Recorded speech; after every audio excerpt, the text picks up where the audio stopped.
Right then, Bridgetown TV, please watch, like, subscribe. We're joined as always by the Gaffer Mike Thompson. It's been a difficult 3-0 defeat on the road. Safe to say that was a game of two halves?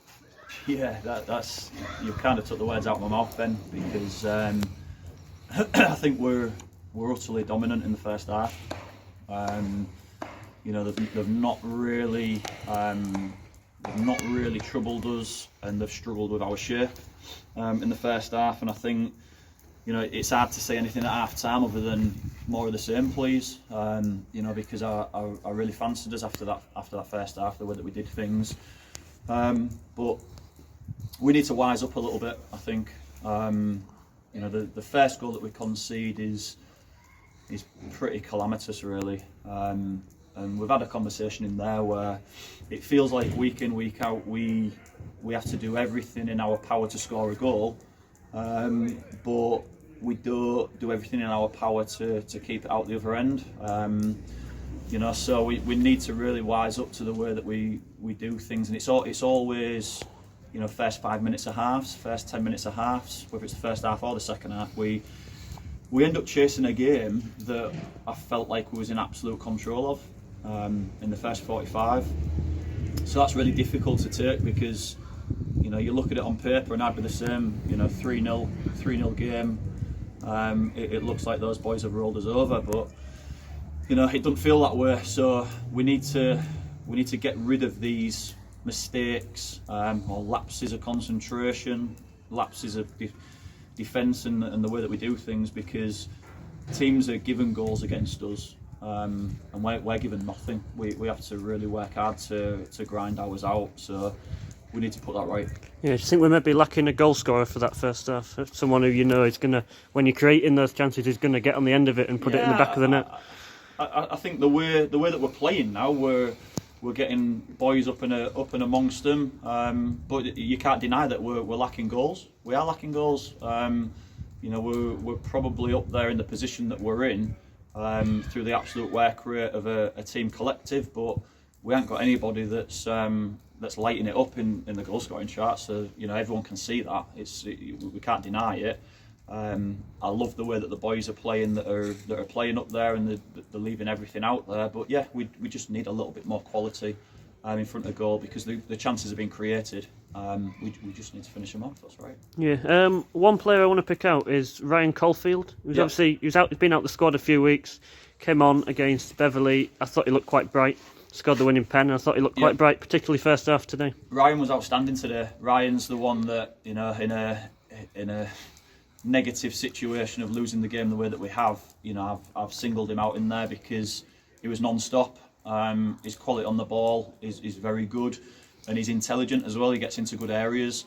So yeah, Ryan was good, and he embodies what I want us to do. Again, that never say die attitude. He went to the end at 3-0 down to 10 men, and he left everything out there. So yeah, Ryan's he's had to wait his time, bide his time, and he's had his chance, and he's taken it with two hands, and that's why he started today. Mm-hmm. We obviously had Captain Jack Griffin come off injured. What was the problem with him? It was that tackle in the first half. He had a really bad one down the back of the Achilles, and he just couldn't carry on with it. So yeah, it was forced. We didn't want to take Griff off, but we had to do it. So yeah, we'll have to have a look at that in the next couple of days and see where he's at for next week. I suppose we've got to talk about it. Obviously, Jack Bullis. So 1 yellow for dissent, and then just a few moments later there was I think it was a collision with their keeper, and he got his second yellow. Yeah, I'm not happy with Jack, purely from the point of view that I've asked him not to go over to the referee at half time and ask the question about the tackle that he had on himself in the first half, and I think he's kind of talked himself into a sending off because of the way that he spoke to the referee. Now that don't mean I agree with it, because the decision is absolutely insane. The referees telling us in the first half that the next player that jumps into the goalkeeper is going to be booked.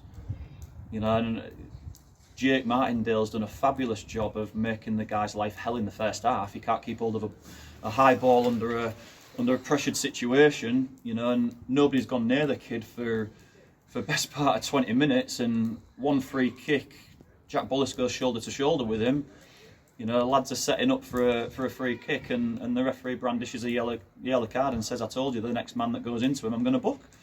You know, so I don't understand where his logic is with that, because, you know, it takes a lad out of a football match next week, but just in general refereeing terms, it's absolutely horrific. I don't understand it. Yeah, I agree. And he won't answer to us. You know, we had a fabulous linesman on this side that was speaking to us, and you know, more often than not made the right decision, and that's absolutely fine. But you can't live with decisions like that. I don't understand it. He's also given a corner, you know, when a boy's blazed the ball over the bar that's led to a second goal.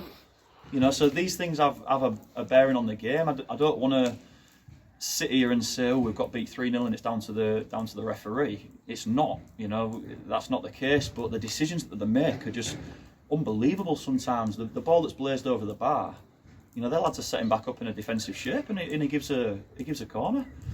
You know, and like I say, it gets knocked out, and within 2 seconds, it's a goal. So it's frustrating. It is frustrating, but we're gonna now be in a position where we're not with Jack Bullis next week at home, and he's gonna have to live with that, because you know, it's a bit naive the way he's got himself talked into it. Like I said, I don't agree with the second yellow, but the first one, he can definitely not be involved in. You mentioned to Kev on Tuesday's interview that there'd be a few players who wouldn't play for the club again. Has there been any advancements on that? Any players that have left? Yeah, so Harry Webster's obviously been out on loan at Botsford, and came in and played against Bev, and he's one that will stay out permanently now, right, at Botsford. And Will Taylor as well.